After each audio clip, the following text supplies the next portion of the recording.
여러분 안녕하십니까? 우리가 단기 파동도 알아야 되지만은 거시경제 전반적인 큰 흐름도 알아야 될 것 같습니다. 그래서 2시간에 걸쳐 가지고요. 첫 시간은 글로벌 경제하고 환율 이걸 분석해 보고 전망해 보겠습니다. 그리고 두 번째는 우리 경제를 한번 분석해 보고요. 여기에 따라 가지고 우리가 자산 배분을 어떻게 해야 될지 이런 것을 같이 한번 생각해 보는 시간을 갖겠습니다. 우선 제 소개인데요. 저는 대신증권하고 하나증권에서 리서치 센터장을 했습니다. 그러면서 했던 일이 주로 이코노미스트 스트래티스트로 거시경제, 환율, 금리, 주가 전망하고 이런 거에 따라 가지고 자산 배분을 어떻게 해야 될 것인가 이런 일을 주로 했고요. 그리고 2015년부터 서강대 와가지고 학생들하고 지금까지 같이 공부하고 있습니다. 제가 금융회사 다니면서 저 부자들을 참 많이 만났는데요. 공통적으로 이런 이야기를 해요. 시대에 당하지 말자. 개인한테 당하면 일부 자산을 잃을 수가 있지만 시대에 당하면 모든 자산을 잃을 수가 있다는 것이죠.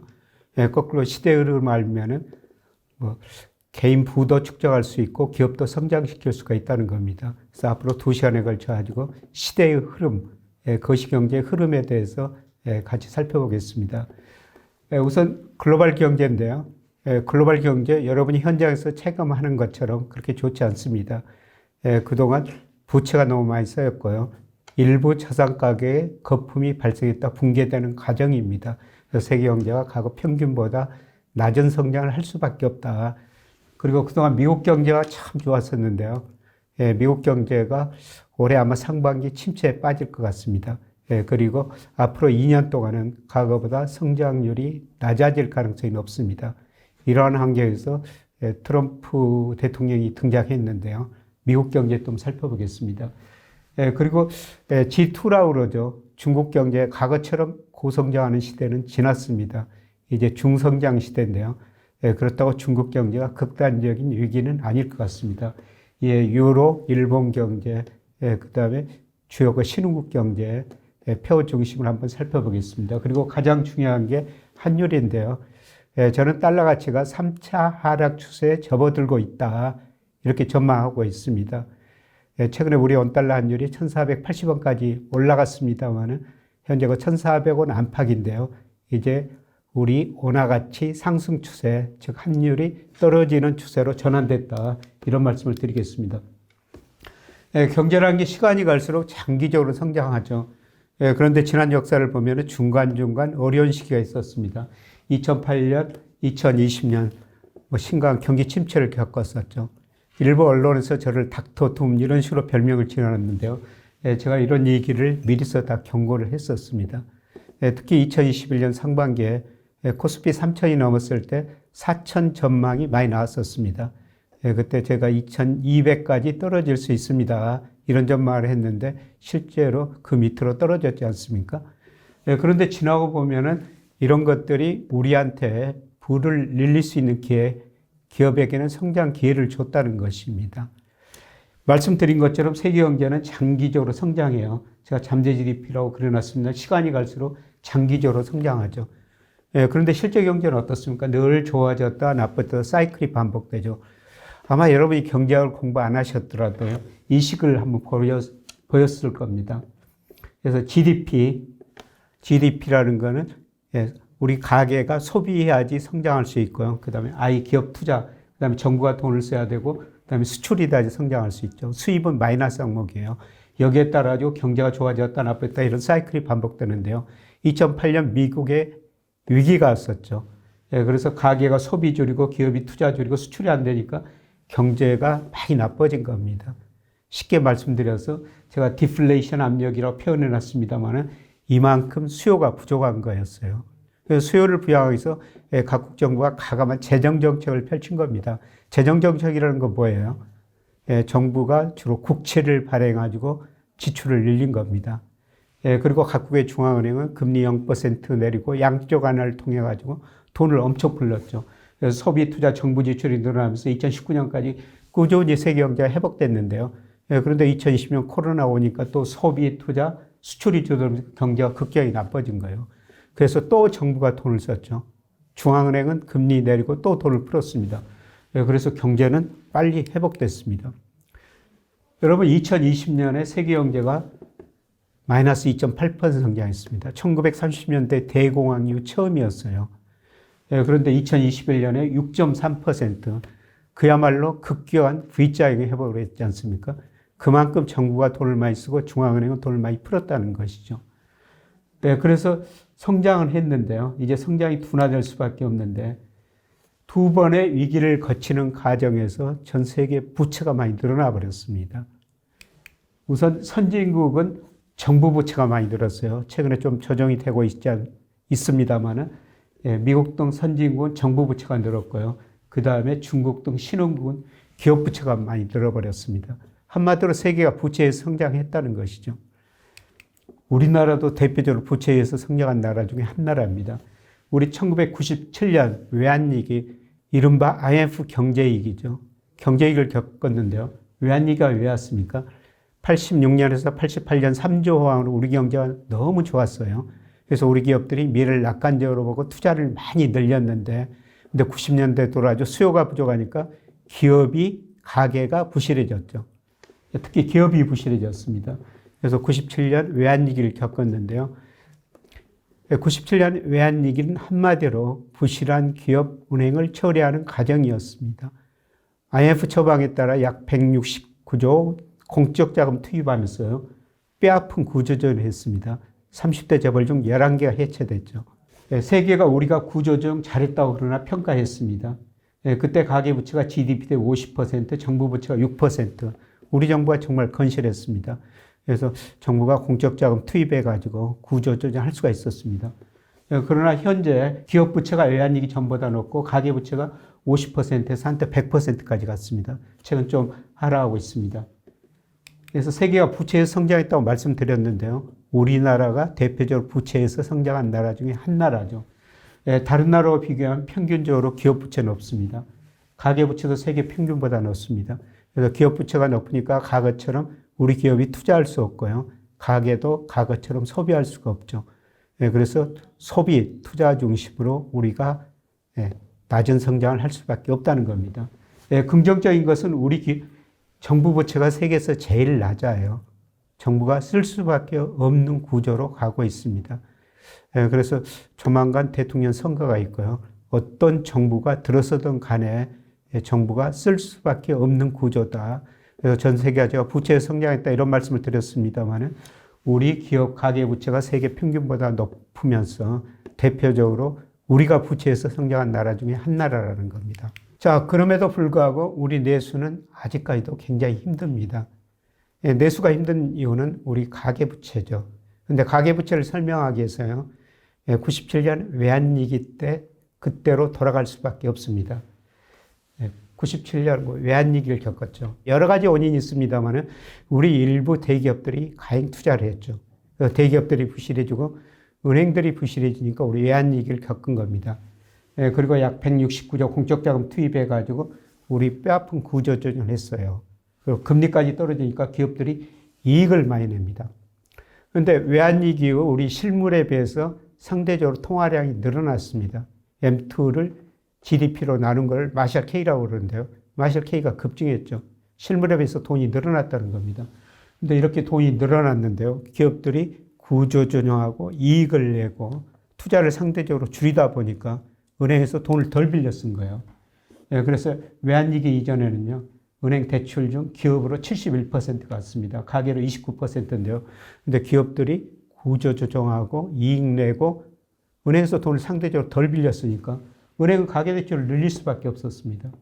그래서 오히려 가계대출이 기업대출보다 더 높아진 경우가 발생한 거죠. 그래서 이 기간에 가계가 소비를 했습니다만 결국 가계부채가 늘어난 거예요. 그래서 이 그림은 우리나라 개인들이 가지고 있는 금융부채를 자산으로 나눈 비율인데요. 2001년, 2002년 급증합니다. 가계부채가 최근 생긴 일이 아니라요. 2001년, 2002년에 생겼던 문제가 지금까지 후유증이 남아있다는 겁니다. 근데 최근에는 어떻습니까? 부채 자산 비율이 많이 낮아지고 있죠. 금융부채 정체. 근데 금융자산이 이렇게 늘어나고 있지 않습니까? 그래서 오히려 개선되고 있는 거예요. 이게 스탁 개념, 잔액 개념이고요. 플로우 개념으로 보면은 우리 가계가 상당히 잉여를 많이 내고 있습니다. 여러분, 경제 주체가 가계, 기업, 정부, 해외 부분이 있는데요. 가계는 자금 잉여 주체입니다. 가계는 전체적으로 보면은 금융회사에 저축한 돈이 빌려 쓴 돈이 많다는 거죠. 그래서 가계가 잉여를 내면 기업이 그 돈을 갖다 쓰고요. 또 남은 돈은 정부가 쓰고 그 다음에 또 남은 돈은 해외로 나가는 거예요. 그래서 가계는 잉여 주체라고 볼 수가 있는데요. 근데 최근 5년 보면 잉여가 얼마나 많이 나오고 있습니까? 그래서 작년에 보면요, 216조가 났어요. 작년에 우리 개인들이 금융회사에 저축한 돈이 빌려 쓴 돈보다 216조 원이 많았었다는 겁니다. 물론 그 차별화예요. 이 돈을 누가 이렇게 많이 저축했겠어요? 네, 저 금융회사 다니면서 부자들 많이 봤습니다. 2조 원 넘게 가지는 분도 봤고요. 수천억 가진 분도 봤습니다. 아마 그런 분들 돈이 여기가 있죠. 근데 그런 분들은 이미 쓸 만큼 쓰고 있어요. 예를 들어서 그분들한테 지금 하늘에서 1억이 떨어진다고 해도 소비 거의 안 늘어납니다. 그러나 어려운 분들은 얼마나 많습니까? 제가 증권회사를 옮기면서 연봉을 조금 더 받기는 했습니다. 그때 일부 언론에서 제가 엄청난 돈을 받고 회사 옮겼다 이런 보도를 하던데요. 사실 아닙니다. 그런데 그런 보도가 나가니까 동창회 항우에서 돈 좀 내라 연락이 왔고요.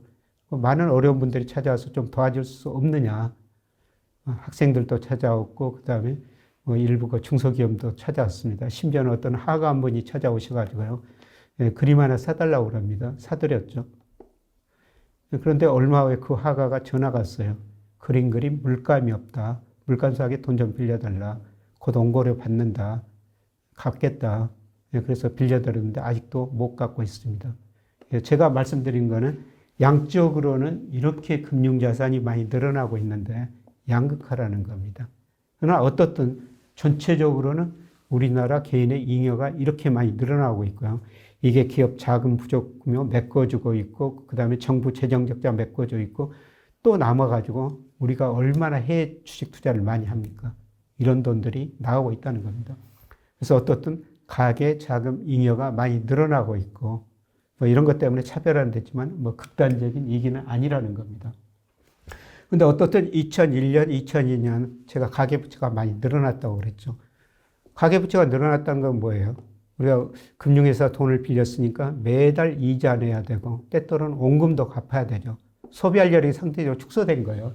그래서 2003년부터 2024년까지 보니까요. 우리나라 민간 소비가 2.3% 증가에 그쳤습니다. 이 기간 동안 우리 GDP는 연평균 3.3% 성장했죠. 그래서 가계부채가 많으니까 소비가 상대적으로 덜할 수밖에 없고요. 소비 때문에 우리 경제가 저성장이라는 겁니다. 작년에 정말 그 내수가 힘들었는데요. 보면은 내구재가 먼저 줄어들었어요. 경제가 어렵고 미래 그 소득 증가 속도가 둔화될 거라 이렇게 생각하면 우리 자동차 가전제품 덜 사죠. 그리고 준내구재 소비도 줄어들기 시작했습니다. 옷도 덜 사고 신발도 덜 샀다는 거죠. 최근에는 서비스 소비까지 많이 증가세가 둔화됐어요. 우리 영화관 덜 가고 외식 덜 했다는 거죠. 그래서 내수가 굉장히 힘들었던 거예요. 그런데 모든 지표들의 저점은 통과하고 있는 것 같습니다. 물론 우리 가계 소비 빨리 늘어날 가능성은 희박합니다. 그럼에도 불구하고 최악의 상황은 지나고 있다. 그래서 올해 수출도 감소하고 그래서 경제성장률이 작년보다 제가 0.9%로 많이 낮아질 거로 전망했습니다만 극단적인 침체는 아니다. 소비가 증가하면서 그래도 2분기, 3분기 가면서 성장률이 약간 올라갈 수 있다. 이렇게 볼 수가 있습니다. 자, 다음으로 금리 전망이에요. 제가 은행 대출금리, 예금금리 이미 추세적으로 하락 국면에 들어섰습니다. 중간중간 올랐다 떨어졌다 하지만 추세적으로 하락 국면이라는 겁니다. 금리는, 이런 금리는 명목금리라고 그래요. 명목금리는 실질금리 플러스 물가상승률이죠. 실질금리는 사전적으로 추정할 수 없습니다. 그래서 흔히들 명목 GDP 성장률보다는 실질 GDP 성장률을 실질금리 대응 변수로 사용해요. 그런데 앞서 말씀드렸죠. 우리 잠재 성장률이 올해부터 한국은행이 앞으로 5년 1.8%라는 겁니다. 예, 그리고 2040년 0% 진입한다는 거죠. KDI는 2030년부터 0%대로 전망하고 있어요. 경제 성장이 낮은데 어떻게 금리가 오를 수가 있어요? 최근 금리가 올랐던 건 물가 때문이었는데요. 근데 물가 상승률 지금 한국은행 통화정책 목표인 2% 안팎으로 떨어지고 있습니다. 예, 그래서 금리는 낮아질 수밖에 없다. 이렇게 볼 수가 있고요. 예, 그 다음에 두 번째로 우리 경제가 돈이 남아도는 경제입니다. 투자율하고 저축률 걸어놨는데요. 투자라는 것은 돈의 수요죠. 돈이 있어야 투자하죠. 그다음에 저축이라는 건 돈의 공급입니다. 97년에 외환위기 전에는요, 우리 기업들이 투자를 많이 했어요. 그래서 투자가 저축보다 많았었죠. 돈의 수요가 공급보다 많았다는 겁니다. 그래서 돈이 부족해 아주 고금리였는데요. 근데 97년에 외환위기를 겪으면서 우리 기업들이 깨달은 건 뭐죠? 가행 투자하면 이제 망하는구나. 시장에서 퇴출되구나. 그래서 97년에 외환위기 이후 투자율이 급락해 버렸지 않습니까? 저축이 투자보다 높아진 거예요. 돈의 공급이 수요보다 많아진 겁니다. 그래서 경상수 흑자나고 우리 경제가 전체적으로 돈이 남아든 겁니다. 물론 이것도 양극화예요. 제가 돈이 남아든다 하면은 여러분 이해가 안 가실 겁니다. 우리 중소기업들, 자영업자들 얼마나 힘듭니까? 그런데 우리 기업들이 가지고 있는 현금성 자산이요. 한국은행 자금순환표 보니까 작년 말 현재 946조 원이나 됩니다. 대기업들 돈 많이 가지고 있다는 거죠. 전체적으로는 돈이 남아돌고 있다는 겁니다. 제가 매 분기마다 여러분한테 자산 배분을 제시하고 있습니다만은 올해는 특히 우리 주식 비중을 늘리는 시기라고 보고 있습니다. 그동안 제가 채권 투자를 많이 말씀드렸는데요. 올해 내년은 채권보다는 주식 수익률이 훨씬 더 높을 것 같습니다. 물론 안정적인 수익을 달성하기 위해서요. 여러 금융상품에 자산 배분을 해야 되죠.